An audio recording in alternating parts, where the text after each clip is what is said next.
بسم الله الرحمن الرحيم.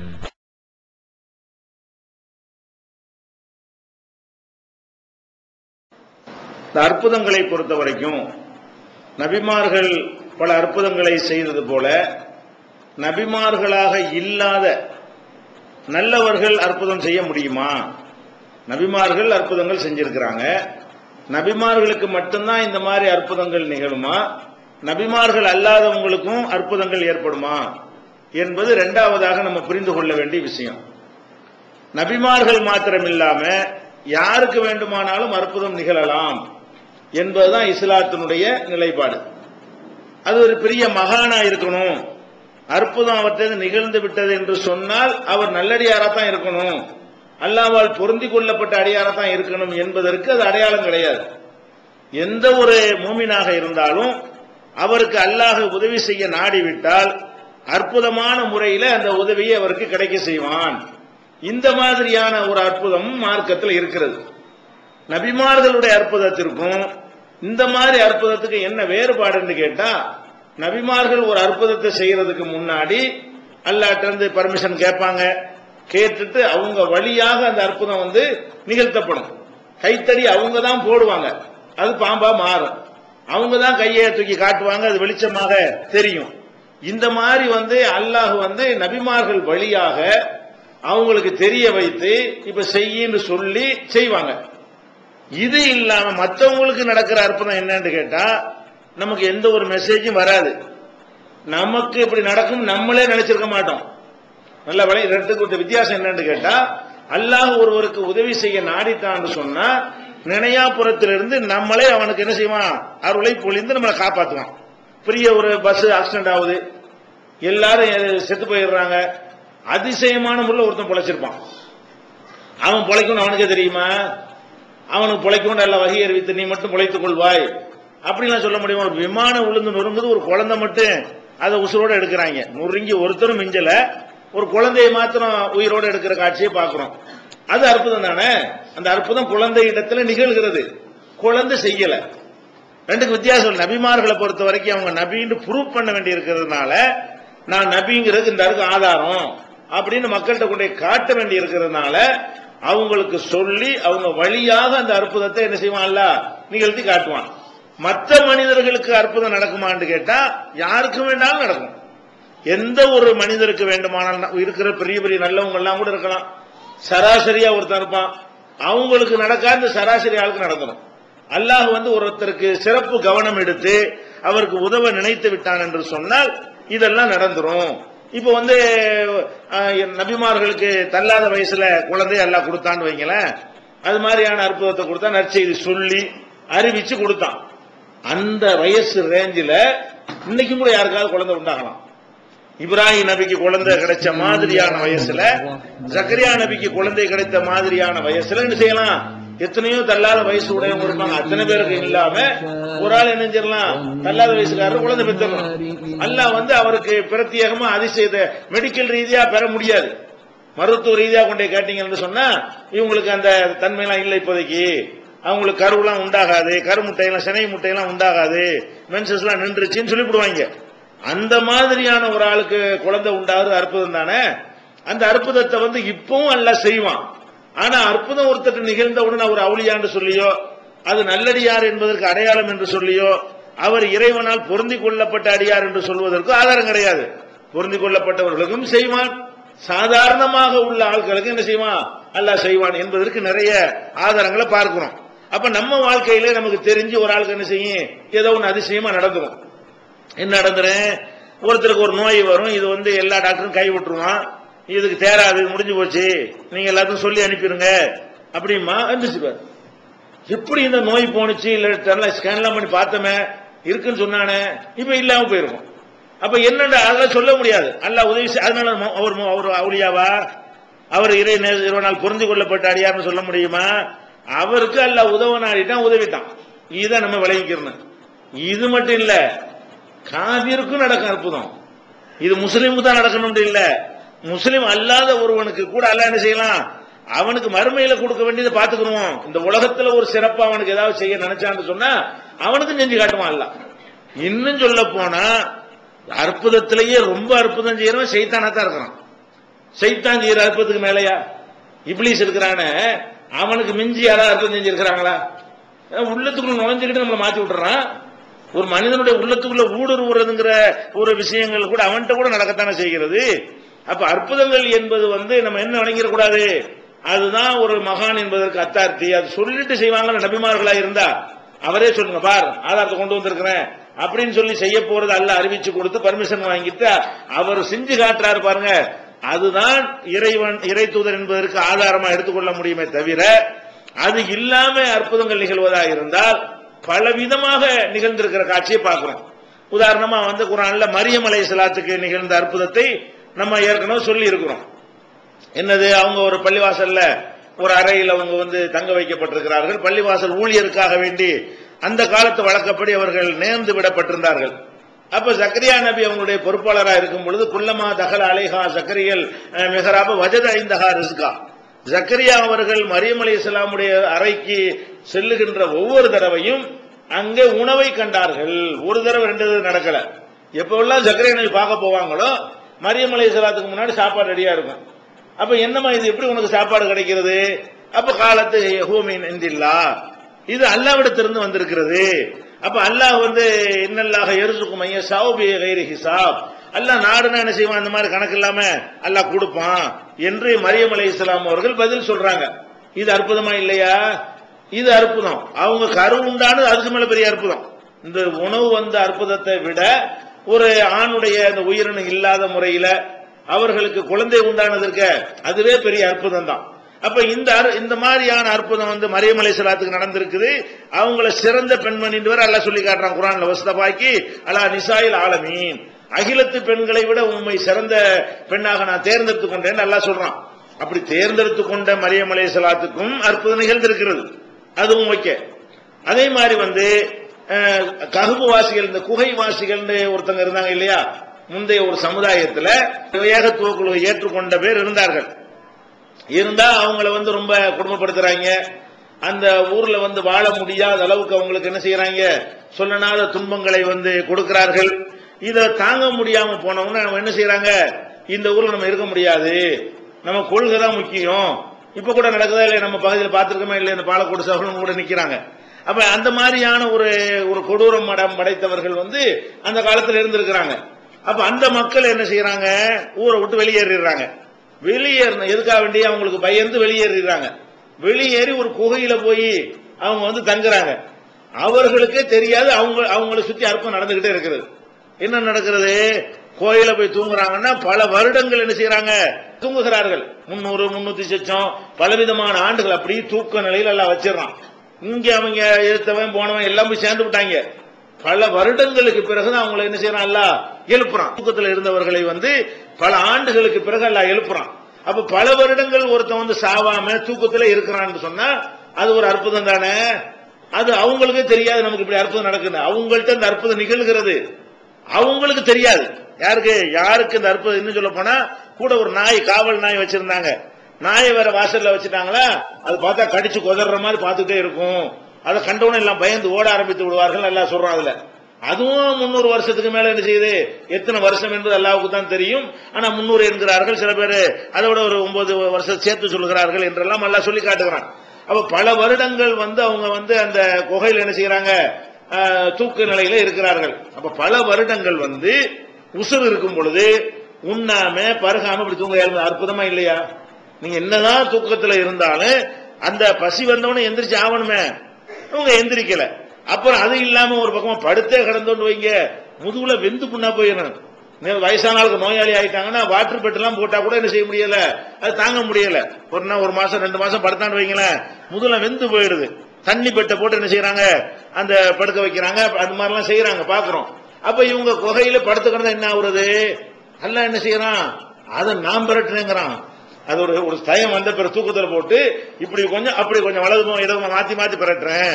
சூரியன் உதிக்கும் போது குகையில் அவங்க மூஞ்சில் அடிச்சிடக்கூடாதுக்காக வேண்டி அவங்களை எந்த டைரக்ஷன்ல போய் தூங்குற மாதிரி எல்லாம் ஆக்கிட்டான்னு கேட்டா, சூரிய வெளிச்சம் மறையும் போதும் படாது, உதிக்கும் போது மேல படாது. வெளிச்சம் நேரடியா பட்டா முடிச்சுவாங்கல்ல. அப்ப பல வருடங்கள் அவங்களை தூங்க வைத்து நாயை வேற காவலுக்கு வைத்து எந்த அளவுக்கு சொன்னா எந்திரிக்கிறாங்க பல வருடங்களுக்கு பிறகு. வந்துச்சு. அப்பதான் பசிக்குது, பல ஆண்டுகளுக்கு பிறகு பசிக்குது. சரிப்பா இதை காசை போய் கொடுத்து ஏதாவது வாங்கிட்டு வாங்கப்பான்னு அனுப்புனா இந்த காசுலாம் செல்லாது, உலகமே மாறி போய் கிடக்கிறது. அப்ப எந்திரிச்சு கேட்கறாங்க, எவ்வளவு நாள் தூங்கியிருப்போம்? லபிசனா யௌமனோ பாவயோமின், ஒரு நாள் ஒரு அரை நாள் தூங்கியிருப்போம். 300 வருஷமாத்துக்கு மேல தூங்கின ஆட்களுக்கு 300 வருஷம் தூங்கணும் அவங்களுக்கு தெரியலன்னா அந்த அற்புதத்துக்கு அவங்களுக்கு சம்பந்தம் இருக்குதா? ஆனா அற்புதம் நடந்தது, அற்புதம் அவங்கள்ட்ட நடந்தது, அவங்களுக்கு நாலேஜ் கூட இல்லை அதை பத்தி. எப்ப தெரியுது? அங்க போய் சாமான வாங்க போகும்போதுதான் இது என்ன காசு, எந்த காலத்து காசு கொண்டு வர்ற, இதெல்லாம் செல்லாம போய் எவ்வளவு காலம் ஆச்சப்பா, நீ யாரு என்னன்னு விசாரிக்கும் பொழுதுதான் பழைய காலத்து ஆளுக்குங்கிறது விளங்க ஆரம்பிக்கிறது. இது சூரத்துல் கஹஃப் 18வது அத்தியாயத்தை எடுத்துக்கிட்டீங்கன்னா 18வது அத்தியாயம் 11ல இருந்து 20 வசனம் வரைக்கும் பாத்தீங்கன்னா இந்த சம்பவத்தை தான் எல்லாம் சொல்லி காட்டுகிறான். இதுல அவர்கள்ட்ட என்ன இருக்கிறது? பலவிதமான அற்புதங்கள் நிகழ்ந்திருக்கிறது. ஆனா அந்த அற்புதம் அவங்களுக்கு நாலேஜில் வச்சு அவங்க மூலமா நிகழ்ந்ததா? அவங்க வழியாக நிகழ, நபிமார்களுக்கு எப்படி அற்புதம் நிகழுமோ அது மாதிரி அவங்க வழியாக நிகழவில்லை, அவங்களுக்கு நிகழ்கிறது. அவங்களுக்கு நிகழ்கிறதே தவிர அவங்களே நிகழ்த்தி காட்டுற அளவுக்கு என்ன செய்யல. அவங்க பர்மிஷன் கொடுத்து நீ செய்யி அப்படின்ற மாதிரி அல்லாஹ் கொடுக்கல. நபிமார்களுக்கு என்ன செய்வான்? பர்மிஷனை கொடுத்து செய்யின்றுவான். நபி வழியாக அது வழிபடும், அவர் தான் செய்வார், அவருக்கு தெரியும். இப்ப கைத்தறி போட போற பாம்பு ஆயிரும் அல்லாஹ் சொல்லிட்டான்ல. அல்லாஹ் சொல்லிட்ட காரணத்தினால இப்ப போட்டோம்னா என்ன ஆயிரும்? பாம்பு ஆயிரும் முன்னக்கூட்டியே தெரிஞ்சுக்கிட்டு அவர் போடுறாரு, அல்லாஹ் அறிவிச்சு கொடுத்த உடனே. அது மாதிரி கூட உங்களுக்கு இப்போ தூங்க வச்சிருவேன், நீ 300 வருஷம் தூங்குவ, அப்புறம் எந்திரிப்பேன்னு சொல்லி கொடுத்தா எந்திரிச்சிட்டு நம்ம எத்தனை நாள் தூங்கிருப்போம்னு கேட்பாங்களா? நம்ம எவ்வளவு நாள் படுத்திருப்போம் ஒருத்தர் கொடுத்து பேசிக்கிடுவாங்களா? செல்லா காசு கொண்டுட்டு போய் இங்க போய் இந்த காசு செல்லாது தெரியாம அங்க போய் ஜாமான் அங்க போயிருப்பாங்களா? அப்ப இந்த மாதிரி செய்யறத பார்க்கும் பொழுது அற்புதங்கள் நல்லடியார்களை அல்லாஹ் உதவி செய்ய நினைத்தால், அவங்களுடைய கொள்கை உறுதிக்காக வேண்டி அல்லாஹ் உதவி செய்ய நினைத்தால் நினைத்து பார்க்காத வகையில ஒரு அருள் செய்யறான். அவன் காப்பாத்த நினைச்சிட்டான்னு சொன்னா இந்த மாதிரி நினைத்து பார்க்காத வகையில் அந்த மக்களுக்கு என்ன செய்யறான்? உதவி செய்த காட்சியை நம்ம பார்க்கிறோம். அதே மாதிரி உங்களுக்கு நல்லா தெரிஞ்ச ஒரு சம்பவம், 3 பேர் ஒரு குகையில மாட்டிக்கொள்வார்கள். முந்தைய சமுதாயத்தில் 3 பேர் பிரயாணம் பண்ணி போவாங்க. இந்த 3 பேர் பயங்கரமான மகான்களா? சராசரியான மனிதர்கள். 3 பேர் யாரு? சராசரியான ஒரு விசுவாசம் உள்ள முந்தைய சமுதாயத்தில் நம்பிக்கை கொண்டிருந்த மக்கள். ஒரு மழை பெய்கிறது, மழை பெஞ்சோன்னு என்ன செய்யறாங்கன்னா, பாலைவனம் தானே, வெட்ட வழியா இருக்கும் பொழுது மரம் செடி அந்த மாதிரி நிழல் வீடுகள்லாம் ஒண்ணுமே இல்லை. ஒரு மலை குகை ஒன்று இருக்கிறது, குகைக்குள்ள போய் என்ன செய்யறாங்க? மலைக்கா வேண்டி ஒதுங்குறாங்க. மழை ஓடிட்டோம்னு உள்ள ஒதுங்குற நேரத்தில் மேலே இருந்து ஒரு பாறை உருண்டு அந்த குகையுடைய வாசல்ல என்னமோ செஞ்சு வச்ச மாதிரி சக்கன்னு உட்கார்ந்துருச்சு. அந்த வாசலுக்கு தயாரிச்ச மாதிரி கரெக்டா என்ன செய்யுது? அந்த பாறை வாசலை மூடி விட்டது. 3 பேரும் சேர்ந்து தள்ளுறாங்க, தள்ள முடியல. மழையெல்லாம் விட்டு இருக்கோம் போகலாம்னு சொல்லி தள்ளி பார்த்தா முடியல. அப்ப அங்க இருந்து சத்தம் போட்டா கூட வெளியே போகுமா? அட வெளியே போனதை யார் உதவி செய்ய? யார் இருக்கிறா? மக்களா இருந்துட்டு இருக்கிறாங்க. அது ஒரு பாலைவன ஒரு பிரதேசம், அந்த இடத்துல போய் மாட்டிக்கிட்டார்களா? அப்ப சத்தம் போட்டு யாரையும் கூப்பிடவும் முடியல. இந்த 3 பேரால இந்த பாறையை தள்ளி விட்டுட்டு வர பெரிய பாறை அடைச்சிருச்சு. 3 பேரால் அதை விலைக்கு தள்ள முடியாத அளவுக்கு விட்டது. அப்ப என்ன செய்யறாங்க? 3 பேரும் ஆலோசனை பண்றாங்க, நம்ம வசமா சிக்கிட்டோம், இனிமே தப்பிக்க முடியாது. நம்ம வாழ்க்கையில ஏதாச்சும் ஒரு சிறந்த காரியம் நம்மள்ட்ட இருக்கத்தானே செய்யும்.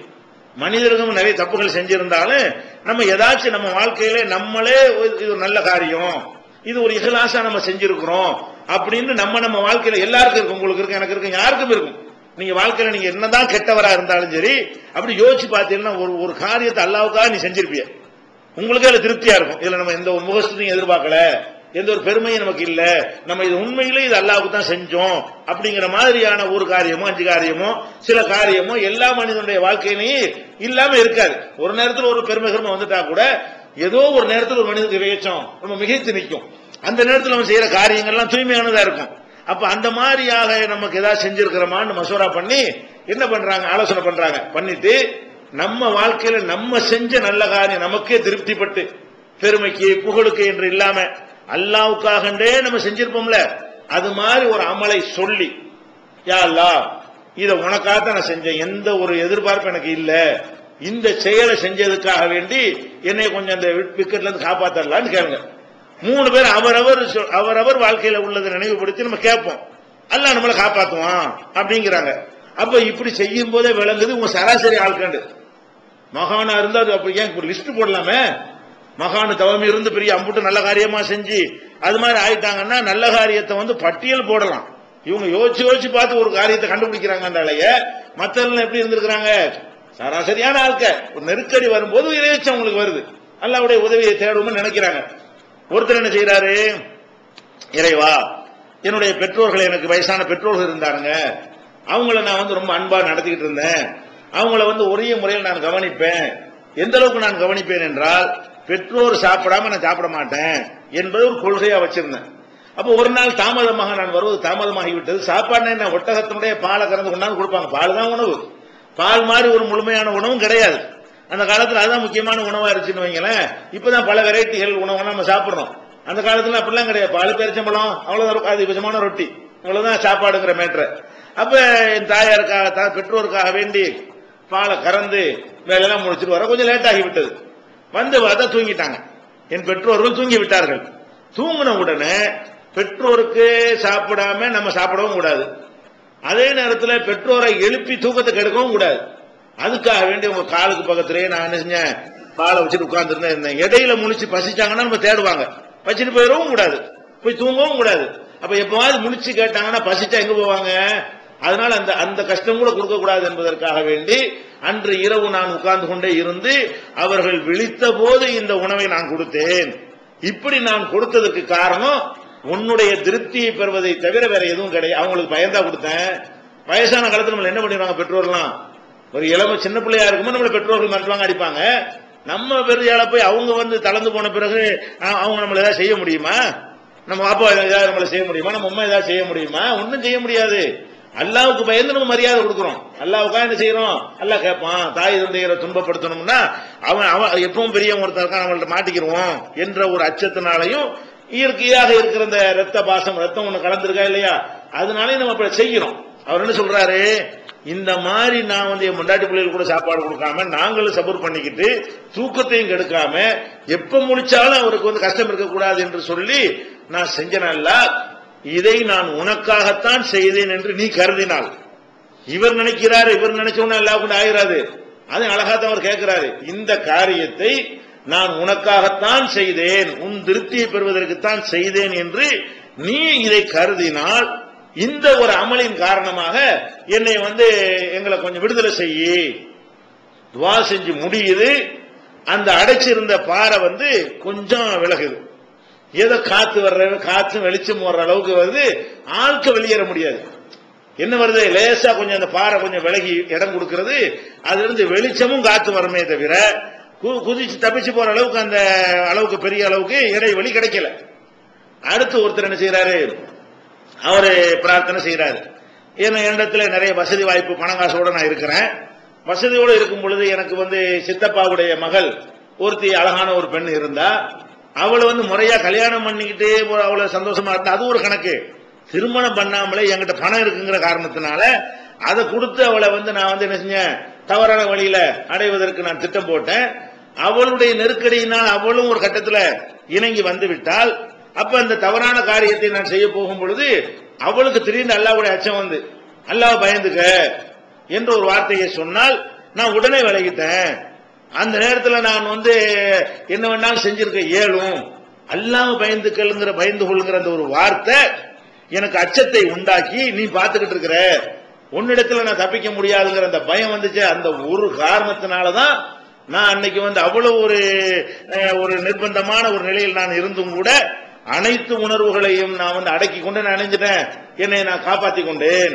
உன்னுடைய அச்சம் தான் இது காரணமே தவிர அந்த பொம்பளைக்கு என்னை ஒன்னும் செய்ய முடியாது. அந்த பணங்காசம் நிறைய இருக்கிறது, யாரும் நான் நினைச்சிருந்தேன்னா யாரும் என்னை எதுவும் பண்ணிருக்க முடியாது. அப்படி நிலையில இருந்து கூட இந்த ஒரு வார்த்தைக்கு நான் அவ்வளவு பெரிய முக்கியத்துவம் கொடுத்தேன், சொல்லி என்னை அவ்வளவு பெரிய ஒரு பாதிப்பை எனக்கு ஏற்படுத்தினுச்சா, இதை நான் உனக்காகத்தான் நான் இந்த தீமையிலிருந்து விடுபட்டேன் என்று நீ நினைத்தால் எங்களை காப்பாத்து. இன்னும் கொஞ்சம் வெளிச்சம் அதிகமாகிற அளவுக்கும் காத்து வர்ற அளவுக்கும் விலகுதே தவிர முழுசா ஆழ்க்க வெளியேற அளவுக்கு என்ன செய்யல, விலகவில்லை. மூணாவது ஆள் என்ன செய்யறாரு, அவர் ஒரு இறைவன்ட்ட துவா செய்யறவா, நான் என்னுடைய எனக்கு ஒரு வேலைக்காரனை ஒரு கூலிக்காரனை நியமிச்சிருந்தேன். அவன் சில நாட்கள் என் இடத்துல வேலை செஞ்சான். வேலை செஞ்சுட்டு கூலியை வாங்காம ஒன்னும் சொல்லாம திடீர்னு ஆளை காணாம். ஒரு 10 நாள் 15 நாள் ஏதோ ஒரு நாள் வேலை செஞ்சு விட்டு அதுக்கு பார்த்தா ஆளைய காணாம். ஆளை கண்டு கூலியாவது கணக்கு முடிச்சுட்டு போகணுமா இல்லையா, கணக்கும் முடிக்கல, காசும் வாங்கல, வேலை மட்டும் செஞ்சுட்டு போயிட்டான். எனக்கு பயமா இருந்துச்சு. அடுத்தவனுடைய உழைப்பை நம்ம எப்படி வச்சுக்கிறது?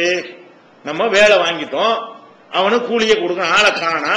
அப்ப அந்த கூலியை நம்ம ஒண்ணு செய்யக்கூடாது, நம்ம ஒண்ணு செஞ்சிடக்கூடாது, பாதுகாத்து வைக்கணும் என்பதற்காக வேண்டி அதை கொஞ்ச நாள் எடுத்து வச்சேன். அப்புறம் என்ன செஞ்சேன், இதையும் சும்மா எதுக்கு வச்சிருக்கணும், இதை வந்து சும்மா வைக்கிறதுக்கு பதிலாக எதுலையாவது நம்ம என்ன செய்வோம், ஒரு முதலீடு மாதிரி பண்ணுவோம், அவன் வந்து கேட்டானா எல்லாத்தையும் கொடுத்துருவோம் என்கிற ஒரு எண்ணத்தோட அதுல இருந்து ஒரு ஆட்டை வாங்கி விட்டேன். பல ஆடுகளா போச்சு, மாடுகளா போச்சு, ஒட்டகங்களா போச்சு, பெரிய பண்ணைகள்லாம் உண்டாகி போய்விட்டது. பல வருடங்கள் ஓடிவிட்டது. ஓடின பிறகு அந்த ஆள் இப்ப வர்றான், வேலை கூலி வாங்காம போனான்ல, அவன் வந்து என்ன செய்யறான், இந்தப்பா நான் இத்தனை வருஷத்துக்கு முன்னாடி உங்ககிட்ட ஒரு வேலை செஞ்சு கூலி வாங்காம போயிட்டேன், என்னுடைய கூலியை தந்துரு என்று என்னிடத்துல கேட்டான். இதோ இருக்கிற ஆடு மாடு ஒட்டக பண்ணை எல்லாத்தையும் எடுத்துட்டு போ என்று நான் சொன்னேன். அவன் என்ன சொன்னான், இந்தப்பா கேலிலாம் கேலி தான் நினைப்பாங்க, என்னை கேலி பண்ணாத, கூலியை கேட்டா கூலியை கொடுப்பியா, ஒட்டகத்தெல்லாம் எடுத்துக்க பண்ணைய, அவன் கேலி நினைக்கிறான். இந்த மாதிரி நான் சொன்ன உடனே இன்னைக்கு நான் ஒரு ஏழை, என்னை கேலி செய்யாத என்று அவன் சொன்னான். நான் என்ன கேலியில நிஜம்பா உன்னுடைய காசில் இதெல்லாம் வாங்கியிருக்கிறேன். அவன் வளர்ந்த உடனே நான் என்னுடைய இது நான் சொல்ல முடியாது, உனக்கு தரணுங்கிற எண்ணத்தெல்லாம் வச்சிருக்கிறேன், அதனால நீ எடுத்துட்டு போ, இல்ல உனக்கு தான் சொல்லி நான் கொடுத்துட்டேன். இது வந்து வேற எதுக்கு நான் செஞ்சேன், யாருக்கு பயந்துகிட்டா, உன்னை யாரும் எனக்கு தெரியாதுன்னு சொன்னா கூட அவனால ஒரு சாட்சி நிப்பாட்ட முடியுமா, நீ யாருன்னு தெரியாதுன்னு கூட நான் சொல்லியிருக்கலாம். அல்லது என்ன கூலியோ இந்த 50 ரூபாய் வாங்கிட்டு போ என்று கூலியை கொடுத்தா அவன் போயிருப்பான். அவனே இதை எதிர்பார்க்கல தானே, இந்த பண்ணையை எதிர்பார்த்தான், எதிர்பார்க்கல, அவனுக்குரிய கூலியை கூட கொடுத்துருக்கலாம். அது மாதிரி லட்சம் மடங்கு பெருக்கி இருக்கும் போது நான் அப்படி நீ கொடுத்தேன், என்னுடைய உழைய எனக்கு ஒரு கமிஷன் எடுத்துக்கிறேன், அந்த மாதிரிலாம் கூட நான் சொல்லாம கொடுத்த காரணம் என்னன்னு கேட்டா, நான் அந்த முடிவு எடுத்தேன்ல அது உனக்கு தான் தெரியும். அந்த முடிவு என்னது, வந்தா அவன்கிட்ட கொடுத்துடணும். அப்ப இதுக்கு உன்னைய சாட்சியா வச்சு நான் ஒரு முடிவு எடுத்திருக்கும் பொழுது நான் எப்படி அதை மீறுவது, உனக்கு பயந்துதான் கொடுத்தனே தவிர அவனுக்கு இல்லைன்றாலும் அவனுக்கு யார் கேட்க நாதி கிடையாது. கொடுக்கிறான்டா கூட கூலியை மட்டும் கொடுத்தா கூட அவன் ரொம்ப சந்தோஷமா எனக்கு துவா செஞ்சுட்டு போயிருப்பானே. இதெல்லாம் சொல்லி இறைவா நான் இந்த காரியத்தை உனக்காகத்தான் செய்தேன் என்று நீ கருதினால் எங்களை இந்த இக்கட்டில இருந்து காப்பாத்து அப்படின்னு சொன்ன உடனே பாறை சடசடசன்னு மொத்தமா கீழே உருண்டது, வழி திறந்தது, எல்லாரும் வெளியேறி சந்தோஷமா வந்து விட்டார்கள். ரசூல் ஸல்லல்லாஹு அலைஹி வஸல்லம் இது ஒரு துவாவினால் ஒரு அற்புதம் நிகழுது. அதனால அவுலியாவா அந்த 3 பேருக்கு எங்க தர்கா கேளுங்க போய் கேட்கணுமா இல்லையா, ஏண்டா இவ்வளவு பெரிய விஷயம் நடந்திருக்கு, 3 பேருக்கு எங்கடா தர்கா கட்டி வச்சுக்கிறீங்க, அப்ப 3 கபரே கிடையாது இந்த மாதிரி சொல்லி கதை கட்டி வச்சுக்கிறாங்களா? இல்ல, அவங்க சராசரி மனிதரா இருந்திருக்கிறாங்க. வணங்குதா, காசை வச்சுட்டு பொம்பளை கணக்கு பண்ணலாம் நினைச்சிருக்கிற மாதிரி ஆள் தான் அவரு. ஒரு நேரத்தில் எல்லாம் பயந்துருக்கிறார், ஒரு நேரத்தில் அல்லாஹ் பயந்திருக்காரே தவிர பெருசா ஒட்டுமொத்தமான அப்படி தவம் செய்து அப்படி இறைவனுக்காக அர்ப்பணித்து அந்த மாதிரியாக வாழ்ந்தவர்களாகவும் தெரியவில்லை. அப்ப அது என்ன விளங்குறது, அல்லாஹ் நாடினானேயானால் சாதாரண ஆட்களுக்கு உங்களுக்கு எனக்கு நமக்கு ஒரு கட்டான ஒரு நெருக்கடி வந்துருது, எல்லாரும் கைவிட்டாங்க, இனிமேல் தேராதுங்கிற லெவல்ல இருக்கிறோமா, அப்ப பெட்ஷனை போட்டு அல்லாஹ் தருவான், நாடினால் தருவான். சிலருக்கு தருவான், சிலருக்கு மறுமையில் அதற்கான கூலியை தருவான். உலகத்துல தரவில்லை என்றால் மறுமையில தருவான். அப்ப இந்த சம்பவம் வந்து புகாரியில 2063, 2111, 2165, 3206, 5517 இவ்வளவு இடங்கள்ல இருக்கு. இதுல என்ன காட்டுகிறது, யாருக்கு வேண்டாலும் அற்புதம் நிகழும். அற்புதம் நிகழ்வதற்கு என்ன இல்ல, நல்ல பெரிய மகானா அப்படி நல்லவங்க, ஓரளவுக்கு நல்லவங்க, மகா கட்டவங்க கிடையாது. ஆனால் இவங்க சொல்லக்கூடிய அளவுக்கு நபிமார்கள் அளவுக்கு வச்சு பேசுகிறார்களே, அந்த மாதிரி பெரிய தவசீலர்கள் ஏதாவது சொல்ல முடியுமா? சொல்ல இக்கட்ல வந்து எல்லாரும் துவா செய்யறது தானே, அது மாதிரி ஒரு சம்பவமாகத்தான் நம்ம பார்க்கிறோம். அதே மாதிரி நபிகள் நாயகம் முந்தின ஒரு சமுதாயத்தில் அவர் யாரு பேரெல்லாம் சொல்லப்படல, ஒரு நல்ல மனிதர் என்பது நமக்கு அதிலிருந்து வழங்குகிறது. குர்ஆன்ல எல்லாம் இதை சொல்லி காட்டலாம். ஒரு ஆள் என்ன செய்யறாருன்னு கேட்டா, ஒரு பிரயாணம் பண்ணி போய்கிட்டே இருக்கிறார். போய்கிட்டு இருக்கும் பொழுது பாலடைஞ்சி ஒரு ஊர், கட்டடம்லாம் செதஞ்சு போய் குடியிருந்ததுக்கான ஒரு எந்த ஒரு அடையாளம் இல்லாத அளவுக்கு சிதிலமடைந்த ஒரு ஊரை வந்து என்ன செய்யறாரு, ஒரு கடந்து செல்றாரு. அது உள்ள உளுந்து கிடந்து என்ன செய்யறாரு, அவர் நினைக்கிறாரு, என்ன ஊர் இந்த மாதிரி அழிஞ்சு போச்ச, இதையெல்லாம் அல்ல திரும்ப எப்படி உயிராக்குவான், அல்ல திரும்ப உயிராக்குவான், திரும்ப உயிராக்குவான் நம்ம நம்புறோமே, அன்னாயு ஹாதிஹில்லாஹு பாதம் ஓத்தியா, இந்த மாதிரி அழிஞ்சு போன பிறகு அல்ல எப்படி உயிராக்குவான் அப்படின்னு அவரா என்ன செய்யறாரு, கேட்டுக்கொள்கிறார். கேட்ட உடனே என்ன செய்யறான், அல்ல என்ன செய்யறான், அப்படியா எப்படி உயிராக்கணும் உனக்கு தெரியணுமா சொல்லிட்டு அமாத்தஹுல்லாஹு மிஅத ஆமீன், 100 வருஷத்துக்கு அங்கனே மௌத்தாக்கிறான்ல, மௌத்தாக்குறான், கெடு போட்டு மௌத்தாக்குறான். 100 வருஷத்துக்கு மௌத்து, பர்மனன்ட் மௌத்து கிடையாது, 100 ஆண்டுகள் மௌத்தாக்குற, 100 வருஷத்துக்கு நீ பணமா கடை அப்படின்னு சொல்லி அந்த இடத்துல எல்லாம் இருந்துட்டான். அவரை வந்து மரணிக்க செஞ்சுட்டான். மரணிக்க செஞ்ச உடனே அவரு படுத்தே தூங்கிட்டே இருக்காரு. 1 வருஷம் 2 வருஷம் ஓடிக்கிட்டே இருக்கிறது. வருஷம் 100 ஆகி விட்டது. 100 வருஷத்துக்கு பிறகு அல்லாஹ் சும்மா எழுப்புறான். எழுப்புனா என்ன இருக்குது? அவருடைய உணவு, அந்த தண்ணி இதெல்லாம் இருக்குல்ல, எதுவுமே கெட்டு போகல. அவரும் படுத்த மணிக்கு எந்திரிக்கிறாரு. அவர் பக்கத்துல உள்ள தண்ணி எல்லாமே என்ன இருக்குது, அது வந்து கெட்டு போகாம உணவுலாம் கொண்டு வந்துருப்பார்ல, ஏதோ ஃப்ரீசர்ல வச்சு எடுத்து சாப்பிடுற மாதிரி என்ன இருக்குது. அந்த ஃப்ரீசர் டெக்னாலஜி எங்க எல்லாம் வச்சுட்டான். அவ்வளவுதான். அந்த இடத்துல 100 வருஷத்துக்கு நினைச்சா கெட்டு போகாத ஒரு டெக்னாலஜி அந்த இடத்துல மட்டும் எல்லாம் நினைச்சாண்டா பாயிண்ட் பண்ணி செய்வான். அதுக்கு பக்கத்தில் உள்ள கழுதையை பாத்தீங்கன்னா மக்கி மக்கி மண்ணா போய் கிடக்குது. ஒரே இடத்துலயே கழுதையோட வந்தார். கழுதையில பிரயாணம் பண்ணி வந்தாரு. அந்த கழுதையை நினைச்சிட்டான், கழுதையை மூத்தாக்கி விட்டான். கழுதை மக்கி போய் எலும்பாயி போய் இந்த கழுதை எலும்புடைய அடையாளமா தான் அவங்களுக்குள்ள கிடக்கிறது தவிர கழுதையை காணோம். அப்புறம் என்னாச்சு, இவர் சாமான்லாம் பத்திரமா இருக்குது, இவர் பாடியும் பத்திரமா இருக்குது. அப்ப என்ன செய்யறாரு, அல்லாஹ் கேட்கறான், கம்ல பேசுத எத்தனை நாள் இந்த மாதிரி இருந்திருப்ப? குர்ஆன்ல உள்ள விஷயம் இது. எத்தனை நாள் இப்படி இருந்திருப்ப? என்ன இருந்தா ஒரு நாள் 10 நாள் இருக்கலாம் அப்படிங்கிறார். லபிஸ்து யௌமன் அவ் பஅத யௌமின், ஏதோ ஒரு நாள் 6 நாள் இருக்கும் அவ்வளவுதாங்கிறாரு. அல்லாஹ் என்ன செய்யறான், பல் லபிஸ்த மிஅத்தாமின், 100 வருஷம் இப்படி கடந்திருக்க. நீ நினைஞ்சிருக்க 100 வருஷம் இப்படி கடந்திருக்கிற. அப்ப அல்லாஹ் எப்படி உயிராக்குவான்னு கேட்டீல. இப்ப பாரு 100 வருஷம் ஆச்சுல, அந்த கழுதை இப்ப பாரு, உங்க அண்ணன் முன்னாடி எப்படி உயிராகுதுன்னு பாரு அப்படின்னு சொல்லிவிட்டு அந்த கழுதை எப்படி ஒன்னா திரளுகிறது, எப்படி அது எலும்பா மாறுகிறது, எப்படி அது சதைகள் அதுக்கு உண்டாகிறது, எப்படி எந்திரிச்சு நிக்குதுன்னு பாருங்கிறான்ல. அவன் சொல்ல சொல்ல டெமோ பண்ணி காட்டுறான். அப்படியே நிக்குது, எல்லாம் கழுதை எந்திரிச்சு நிக்குது. அப்படி வந்து உயிரோட எந்திரிச்சு நிக்குது. இப்படிதான் உயிராகும். போ, உனக்கு தெரிஞ்சு 100 வருஷம் ஆச்சு. அதுக்கு ஏன் 100 மக்கி மண்ணா போயிடுச்சு, நீ நல்லா இருக்கிற, அது ஒண்ணும் இல்லாம கிடக்குது. இந்த மாதிரி எலும்பா போய் ஒண்ணும் இல்லாம போன பிறகு நான் நினைச்சேன்னு சொன்னா, ஒரு ஆடு இருந்தா ஆகும், அது பாட்டுக்கு ஆயிரும். எங்கெங்க என்னென்ன இருக்க எல்லாம் வந்து அப்படி சேர்ந்து நினைஞ்சிறேன். தன்னால உண்ட இது பெரிய, எனக்கு பெரிய விஷயமா அப்படின்னு சொல்லி அல்லாஹ் என்ன செய்யறான், அதை காட்டுறான். அப்ப இதுல வந்து என்ன நம்ம பார்க்கணும்னு கேட்டா, இவர் ஒரு நல்ல ஒரு ஆள் தான். ஒரு ஆளுக்கு வந்து இப்ராஹிம் நபிக்கு தான் அல்லாஹ் அது மாதிரி காட்டணும். என்ன காட்டினா, எப்படி உயிராக்குவாய் அப்படின்னு கேட்ட உடனே இப்படித்தான் உயிராக்குவேன் அப்படின்னு இப்ராஹிம் நபிக்கு என்ன அல்லாஹ் பறவைகளை அறுக்க சொல்லி, அதை 4 இடத்துல வைக்க சொல்லி, கூப்பிட சொல்லி, அதை வர விட்டு என்ன செஞ்சான், இப்படித்தான் காட்டினான்ல. இப்படி ஒருத்தர் சந்தேகப்பட்ட உடனே அவருக்கு ஒரு மன நிம்மதி தருவதற்காக செஞ்சு காட்டுறதா இருந்தா அவர் ஒரு இறைவனுக்கு ரொம்ப வேண்டப்பட்ட அடியாரா தான் இருக்கணும். ஒரு நல்ல அடியாரு தான் போன வந்தவங்க நம்ம சொன்னா வந்துருமா? நம்ம என்ன செய்யறோம், எப்படி இந்த ஆளை அல்ல உயிராக்குவான், ஒரு எலும்பு துண்டை பார்த்துட்டு இதை எப்படி அல்ல அப்படின்னு கேட்ட உடனே உங்களை மூத்தாக்கி 100 வருஷத்துக்கு பிறகு எழுப்பி காட்ட போறானா? அல்ல உங்களுக்கு எல்லாம் செய்ய மாட்டான். அல்ல இந்த மாதிரி செய்யறாண்டாலேயே அவர் ஒரு இம்பார்ட்டன்டான ஒரு ஆளாக அல்ல கருதுறான். அவருடைய அந்த அவருக்கு சந்தேகப்படுறாரு, அவருக்கு தெளிவுபடுத்துவோம் அப்படின்னு எல்லாம் நினைச்சு என்ன செய்யறான், அவருக்கு இவ்வளவு பண்றான். இப்ப நம்ம என்ன கேட்கிறோம், இவ்வளவு செஞ்ச பிறகு எந்திரிச்சுக்கிட்டு எவ்வளவு நாள் ஆச்சுன்னு கேட்டா ஒரு நாளுங்கிறார். 100 வருஷம் தூங்கணும் தெரியல, இது வரைக்கும் என்னென்னலாம் நடந்திருக்கு உலகத்துல எதுவும் அவருக்கு தெரியல. இவங்க உள்ளுக்குள்ள அடக்கின ஆளுகளுக்கு தெரியுங்கிறாங்க, மேல கிடக்கிற ஆளுக்கு தெரியல. இவர் மேலதான் பாடியை போட்டு தூங்க வச்சிருக்கிறான், தூங்கத்தான் வச்சிருக்கிறான், அடைக்கிறல மண்ணுக்குள்ள போட்டு. இவருக்கு எது தெரியல, எவ்வளவு நாள் நம்ம இருந்தோங்கிறது தெரியல, இந்த உணவுகள் ஏன் கெட்டு போகலன்னு தெரியல, கழுதைங்க மக்கி போனுச்சுன்னு தெரியல, பிந்தி எல்லாம் எப்படா உயிராக போறான்னு ஒண்ணுமே தெரியாம படுத்து கிடந்திருக்காரு. இவங்க என்ன செய்யறாங்க, அவளியா வந்து அங்க அடங்கியிருக்காரு, நான் ஒரு கபருக்கு உள்ள இருந்து நம்மளை பாப்பாரு, பாக்குறது உள்ள உட்காந்து நம்மள அங்க இருந்து என்ன செய்யறாரு பாக்குறாரு அப்படின்லாம் நினைக்கிறார்கள். அதெல்லாம் இல்லைங்கிறதுக்கு இதெல்லாம் ஒரு ஆதரவு.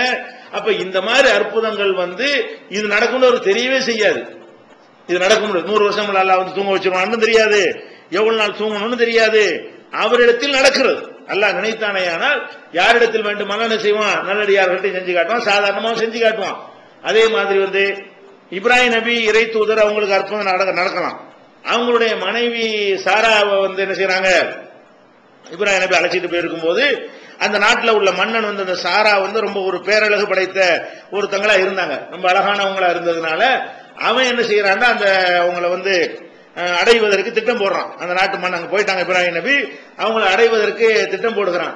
திட்டம் போட என்ன செய்யறான்னு கேட்டா ஆட்கள் விட்டு கூட்டு வரும்போது இப்ராஹிம் நபி என்ன செய்யறாங்க, இந்த பாரு நான் வந்து உன்னை சகோதரின்னு சொல்லியிருக்கிறேன். ஏன்னா அவனுடைய கேரக்டர் என்னன்னு கேட்டா, புருஷன் முன்னாடி அவன் தானே புருஷனை காலி பண்ணி போடுவான், காலி பண்ணிட்டு பொம்பளை மட்டும் எடுத்துக்கிறது யாரும் அந்த மன்னனுடைய தன்மை. அவங்க என்ன செய்யறாங்கன்னா, இந்த உலகத்திலேயே நம்ம 2 தௌஹீத் வாய்ந்தா இருக்கும் சொல்றாங்க. இந்த உலகத்திலேயே அல்லாஹ்வை நம்புற ஆளுக்கு நீனு நான் தான் இப்ப இருக்கிறோம். தாவா பண்ணி ஒருத்தன் வரல, ஆரம்ப கட்டமா இருக்கணும் அல்லது ஒருத்தன் வரலங்கிற கட்டமா இருக்கணும். உலகத்துலன்னு சொன்னது வந்து அவங்க வாழ்ந்த பகுதியை கூட சொல்லி இருக்கலாம். ஏன்னா லூத் நபி இன்னொரு பக்கத்தில் இருந்தாரு. அவன் அந்த வார்த்தையில பூமின்னு சொன்னா கூட லூத் நபி அந்த காலத்துல இன்னொரு பக்கம் இருக்கத்தானே செஞ்சாரு. அவன் நம்ம பகுதியில் வச்சுக்கிறீங்களேன், நம்ம இருக்கிற இந்த பகுதியில உன்னையும் என்னையும் தவிர யாருமே ஏகத்துவாதி இல்ல. இப்ப வந்து நான் உன்னுடைய கணவர்னு சொன்னா என்னை விட்டு நீ ஒரு ஆள் தான் ஒரு மிச்சமா இருப்ப, அதனால உன்னை சகோதரின்னு சொல்லிடுவேன். நீங்களும் அதே மாதிரி இங்க மெயின்டைன் பண்ணிக்க, உயிரை காப்பாத்துறதுக்கா அந்த பொய்லாம் சொல்லலாங்க இருக்கு. இது ஒரு ஆதாரம். இப்ராஹிம் நபி 3 பொய் சொன்னாங்கன்ற சொல்லுவாங்கல்ல, அந்த 3 பொய்ல இது ஒரு பொய். அப்ப என்ன செய்யறாங்க, அந்த மாதிரி சொல்லி அனுப்பிடுறாங்க. அவன் கூட்டிட்டு போன உடனே அவங்க என்ன செய்யறாங்க, இறைவா அல்லாஹ் துவா செஞ்சுறாங்க, இந்த சைத்தான்ல என்னை காப்பாத்திரல அப்படின்னு அந்த அம்மாவும் துவா செஞ்சாங்க. இப்ராஹிம் துவா செஞ்சு அனுப்பிடுறாங்களா. அனுப்பணும் கையை வைக்கும் பொழுது என்ன செஞ்சு அல்லாஹ் வந்து கையை வழங்காம ஆக்கிறான். இப்படி 3 தடவை ட்ரை பண்றான். 3 தடவை பண்ணோம், நீ எனக்கு துவா செய்யி, அல்லாஹ்ட்ட துவா செஞ்சு எனக்கு இந்த மாதிரி கையை நல்லபடி ஆக்கணும்னு கேட்டவொடனே அந்த அம்மா துவா செய்யறாங்க. அதுக்கப்புறம் இதை கூட்டு கொண்டு விட்டுருங்க மாமா, அங்க அவர்கிட்ட விட்டுருங்க, நீங்க மனுஷனை கூட்டு வச்சா சைத்தானை கூட்டு வந்திருக்குது அப்படியே ஹதீஸ்ல வருது. நான் ஒரு மனுஷ பொம்பளை கூட்டிட்டு வர சொன்னா நீ என்ன செஞ்சிருக்கிற, சைத்தானை கூட்டிட்டு வந்திருக்க அப்படின்னு சொல்லிட்டு என்ன செஞ்சா, இன்னமா அத்தைத்து மூனி பி சைத்தானின், நீங்க வந்து ஒரு சைத்தானை கூட்டிட்டு வந்துட்டீங்கன்னு சொல்லிட்டு அவர்கிட்ட கொண்டு விட்டுருங்கன்னு கூட ஒரு அடிமை ஆஜருங்கிற ஒரு அடிமை கொடுத்து என்ன செய்யறான், அவன் அனுப்பி வைக்கிறான் அந்த ராஜா. இப்ப என்னன்னு கேட்டா, அந்த அம்மா வந்து அவன் வந்து கெடுக்க நினைக்கும் பொழுது இவங்க நபிலாம் ஒண்ணும் கிடையாது தானே, இருந்தாலும் அல்லா நினைச்சான் கிட்ட நெருங்க முடியாது, விளங்காம ஆக்கி காப்பாத்துறானா இல்லையா. இது மாதிரியான அற்புதம் நிகழ்ந்தது புகாரில 3108வது ஹதீஸ்ல நம்ம பார்க்கலாம். அதே மாதிரி வந்து நிறைய நம்ம பார்க்கலாம். ரசூல் ஸல்லல்லாஹு அலைஹி வஸல்லம் காலத்துக்கு முன்னாடி பனி இஸ்ராயல் காலத்துல வந்து ஒரு 3 பேர் இருந்தாங்களாம். இந்த 3 பேரையும் டெஸ்ட் பண்ணணும் என்பதற்காக பரீட்சை வைக்கணுங்கிறதுக்காக வேண்டி அல்லாஹ் 3 பேர் யாருன்னு கேட்டா, ஒருத்தன் வந்து வெண்குஷ்டம்ங்கிற நோய் உள்ள ஒருத்தன் வந்து இளமையில வழுக்க விழுந்தவன். இளமையில வயசாகி வழுக்க விழுந்த பிரச்சனை இல்ல, இளமையில வழுக்க விழுந்துச்சுன்னு வைங்களேன், அவனுக்கு ஒரு சமூகத்தில் என்ன செய்வாங்க, சரியா கிரட்டு போய் மாதிரி பார்க்க ஆரம்பிச்சிருவாங்க அவனை. அந்த மாதிரியான ஒரு ஆளு. இன்னொரு ஆளு வந்து கண்ணு தெரியாத ஒரு ஆளு. அந்த சமுதாயத்தில் ஒரு 3 பேர். இந்த 3 பேர் எதுக்கு எல்லாம் இதை டெஸ்ட் வைக்கிறான்னு கேட்டா, மனுஷன் வந்து நிலைமைக்கு தகுந்தவாறு மாறிக்குவான். அவனுக்கு சாதா கீழே கிடக்கும் போது ஒரு பேச்சு பேசுவான், மேல போயிட்டா வேற பேச்சு பேசுவான், உலகத்துக்கு சொல்லி தரணும். அதுக்காக வேண்டி எல்லாம் என்ன செய்யறான், ஒரு மலக்க வந்து அனுப்பி விட்டு முதல்ல அந்த வெண்குஷ்டத்துக்காரன்ட்ட போறாங்க. இந்தாப்பா நான் வந்து இறைவன் புறத்திலும் வந்திருக்கிறேன், டெஸ்ட் பண்றதுக்காக எல்லாம் கொடுக்குறான். உனக்கு என்ன உன் தேவை இருந்தா கேளு, எனக்கு என்ன எனக்கு இந்த வெண்குஷ்டம் போயிட்டு அழகான தோல் கிடைச்சிருச்சுன்னா போதும், தோல் மினுமினுப்பான ஒரு தோல் நல்ல கலர்ஃபுல்லா இருந்தா போதும் அப்படின்னு அவன் சொல்றான். சொன்ன என்ன செய்யறாங்க, சரி உனக்கு அப்படியே ஆகட்டும் அப்படின்னு சொல்லி அவங்க துவா செய்யறாங்க. உடனே ஆளுநர் வந்து என்ன செய்யறான், ஒரு நல்ல அழகான ஒரு மனிதனா மாறிடுறான். சரி அப்ப இது ஓகே, நெக்ஸ்ட் உனக்கு வேற என்ன வேணும், எனக்கு கொஞ்சம் ஒட்டகம் கொடுத்தா போதும் அப்படின்னு ஒரு ஒட்டகத்தை நல்லா கரு சூழ் கொண்ட ஒட்டகத்தை கொடுத்து இதை வச்சுக்கே எல்லாம் உனக்கு நிறைய பறக்க செய்வான் அப்படின்ட்டு அவனை விட்டுட்டு போயிடுறாங்க. அதுக்கப்புறம் வந்து இன்னொருத்தன் யாருன்னு கேட்டா, அந்த இளம் வழுக்கை, இளம் வயசு வழுக்குக்காரன், என்னப்பா உனக்கு என்ன மேட்ரு, வழுக்கு மண்டையா இருக்கனால எல்லாம் கேள்வி பண்றாங்க, எனக்கு நல்லா முடியெல்லாம் வச்சு அது மாதிரி உண்டாக்கணும்னு கேட்டவுடனே சரி அப்படியே ஆயிடுச்சுன்னு நல்லா தந்துருவானு அவர் நல்லா என்ன செஞ்சாரு, நல்லா ஹேர் ஸ்டைலா ஒரு ஆளை ஒரு மாறிட்டாரு. அதுக்கப்புறம் என்னாச்சு, வேற என்ன உனக்கு வேணும், எனக்கு ஒரு மாடு கொடுத்தா போதும், அதை வச்சு நான் பொழைச்சிக்கிறேன். அவருக்கு இதே மாதிரி ஒரு சூழ் கொண்ட ஒரு மாட்டை கொடுத்துட்டு இது எல்லாம் உனக்கு பறக்க செய்வான் அப்படின்ட்டாரு. அப்புறம் குருடன்ட்ட போறாங்க, எல்லாம் மலக்கு தான் அனுப்பி வைக்கிறான்ல. குருடன்ட்ட போய் என்ன செய்யறாங்க, என்னப்பா உனக்கு என்ன ஏதாவது குறைகள் இருக்குதா, குருடா இருக்குதான் குறை, பார்வை வந்துட்டா போதும் வேற ஒண்ணு வேணாம், உனக்கு பார்வை வரும் சொல்லிட்டாங்க.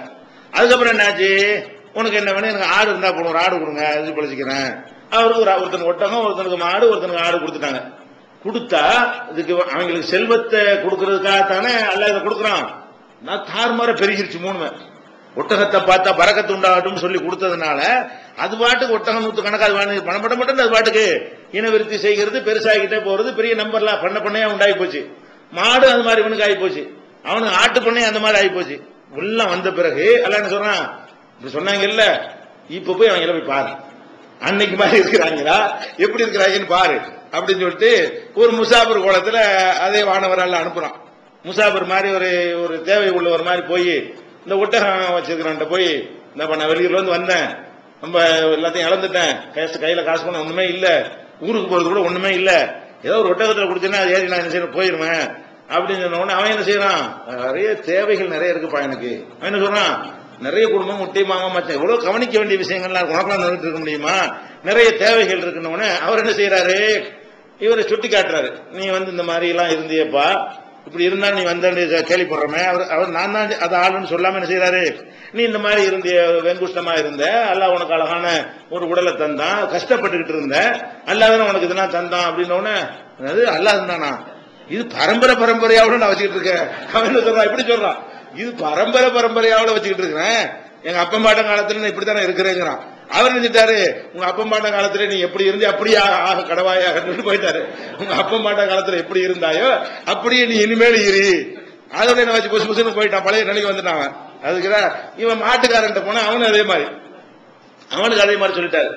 அப்ப இந்த குருடன் இருக்கான்ல, ஆடு வச்சுக்கிறவன், அவன்கிட்ட போன அவன் என்ன செய்யறான், இந்த மாதிரி சொன்னவன, சரிதான்ப்பா நானே கண்ணு தெரியாம தான் இருந்தேன், அல்ல எனக்கு பார்வை தந்துட்டான், அப்ப நான் அதெல்லாம் நினைச்சு பாக்குறேன், நீ ஒரு கஷ்டப்படுற ஒரு ஆளா இருக்கனால நான் உனக்கு என்ன வேணும் சொல்லு, இந்த மாதிரி உதவி செய்யறதுக்கு நான் சந்தோஷப்படுறேன் அப்படின்னு சொல்லி அவன் ஒரு ஆள் மட்டும் என்ன செஞ்சான், உதவி செஞ்சான். அப்படின்னு சொல்லி மனிதர்கள் இது மாதிரி ஒரு 33% இப்படி பயன்படுது. 66 அப்படி 3 தான் தேர்தல், 3 பேரை டெஸ்ட் வச்சோம்னா 2 ஃபெயிலாகி போயிடுது. அப்ப அந்த கணக்கெல்லாம் இப்போ இருக்குது. இப்ப எடுத்துக்கிட்டீங்கன்னு சொன்னா இந்த மாதிரி அல்லாஹ் செல்வத்தை கொடுத்தவொன்னு ஒரு 3ல் 2 இப்படி தான் ஆயிடுறாங்க. 3ல் ஒரு ஆள் இந்த செல்வம் கொடுத்த பிறகு என்ன செய்யறாங்க, அதே மாதிரி இறையச்சத்தோட, அதே மாதிரி நல்ல குணத்தோட, அதே மாதிரியான ஒரு தன்மையோட இருக்கிற காட்சியெல்லாம் பார்க்கிறோம். அப்ப இதுல என்ன வழங்குது, உங்களை அற்புதம் நிகழ்வு. அவன் அவன அரவன்லாம் யார் கெட்ட நல்லா தெரியுது. இந்த வழக்கு உள்ளவன் யார் பெரிய மகா அப்படியாவா, அவனுக்கு போய் மாட்டை கொடுத்து ஆயிரக்கணக்கான மாடு உண்டாகுது. அவன் யாரு இந்த வெங்குஷ்டத்துக்கார, அவன் மகான் அப்படியாவா? ஒண்ணும் கிடையாது. அவனுக்கு போய் என்ன செய்யறான், ஒட்டகத்துக்கு கொடுத்தாரு தாறுமாறா உண்டாகுது. இவனும் ஒரு சாதாரண ஒரு ஆள் தான், ஒரு இறையச்சம் உள்ள ஒரு மனிதரா இருக்கலாம், அவ்வளவுதான். தவிர பெரிய நீங்க நினைக்கிற மாதிரி ஒரு ஆள்களா? அப்ப சாதா ஆட்களுக்கு நடக்கலாங்க. சாதாரண ஆட்களா இருந்தா கூட அல்லாஹ் நினைச்சான்னு சொன்னா இப்படி என்ன தேவை பண்ணிவிட்டு என்ன செய்வான், நான் இருக்கிறேன் பப்ப காட்டிட்டே இருப்பான். அல்லாஹ் ஒருத்தன் இருக்கிறாங்கிறத காட்டுறதுக்காக வேண்டி நம்ம வாழ்ற உலகத்துல ஒருத்தனுக்கு நடந்தா கூட நம்ம பேசிக்கிறோம்ல, அல்லாஹ் ஒருத்தனுக்கு தப்பா செய்யறான், ஒரு பெரிய அநியாயக்காரன் இருப்பான், ஒட்டுமைன்னா குடும்பம் இப்படி பண்ணுவான், நம்ம எவனுக்கு கேட்க மாட்டானா கேட்க மாட்டானு இருப்போம். அல்ல நினையா பொறுத்தர் ஒரு அடி ஒண்ணு அடிப்பானா, உலகம்லாம் என்ன செய்வோம், அல்லாஹ் ஒரு இருக்கிறான்ல இருந்தாலும் அதுக்கு தான் அல்லாஹ் செய்யறது. எதுக்காக செய்யறது இல்ல, யாரையும் அவுளியா பட்டம் கொடுக்கறதுக்காக இது செய்யறது கிடையாது. அல்லது ஒருத்தருக்கு உதவி செய்வோம், உதவி செய்யறது மூலமா அவனை காப்பாத்துறது ஒண்ணு நடக்கிறது. அல்லாஹ் ஒருத்தன் இருக்கிறான், அந்த மாதிரி அவங்க குகையில இருந்து தப்பிச்சவங்க சொல்லுவாங்களா இல்லையா, அல்லாஹ்வுடைய அருளோட நாங்க காப்பாற்றப்பட்டோண்டு, அந்த மாதிரி ஒரு நோக்கத்துக்கோ ஏதோ ஒரு நோக்கத்துக்கு அல்லாஹ் செய்கிறானே தவிர அவங்களுக்கு இந்த ஆற்றல் இருக்குன்னு அர்த்தமா கிடையாது. இந்த பிச்சைக்காரனை போயிட்டாங்க அவ்வளவுதான். அல்லாஹ் கொடுக்க நினைச்சா 2 பேருக்கு அல்லாஹ் கொடுத்தான், அவன் 2 பேரும் பிச்சைக்காரனாகி கொடுத்தான் பழையபடி. எப்படியான சம்பவங்களை நம்ம என்ன செய்யறோம் பார்க்கிறோம். அல்லாஹ்